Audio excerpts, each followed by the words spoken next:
ও যে সময় ক্লাস 9-এ পড়ে ওরে এই সময় আমি বিয়া করছি। ওই সময় ওর বাপ মা আমার হাত পা ধরছে, ওর মেধা বলো লেখাপড়া করাও। ওরে আমি মাস্টার্স কমপ্লিট করাইছি, মাস্টার্স কমপ্লিট করাইছি। ওরে কম্পিউটার কিনে দিছি, ল্যাপটপ কিনে দিছি, ওরে ফিনিশিং এর কাজ শিখাইছি। আমার পোলার বয়স 9 বছর, ও লাখ লাখ টাকা কামাই করে না। ও আমার টাকা পয়সা অর্থ সম্পদ কম্পিউটার জিমে যে আছে লো, নগদ ক্যাশ 1,80,000 টাকা নিয়ে 8 মাসের 18 তারিখ ও চলে গেছে একটা ছেলের সাথে, একটা ছেলের সাথে বাইকে গেছে। এখন ওই ছেলে দেখা যাইতেছে আপনার ছেলে দিবেন আপনাকে?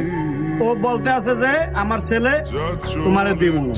আমি কে দেবো না, ঠিক আছে কার ছেলে যাইব। ছেলের সাথে দেখা করায় না আমার 2 মিনিট ধরে। আমি পড়ে মামলা দিছি আর আমারে ঠেরেক দেয়। ঠেরেক দেয় কি তোমার নামে এ মামলা করবো ও মামলা করবো, তুমি আমার নাম মামলা টামলা করবো না। এখন আমার ও দেখা যাচ্ছে আমার না বললে চলে গেছে, আমার মামলা দিতে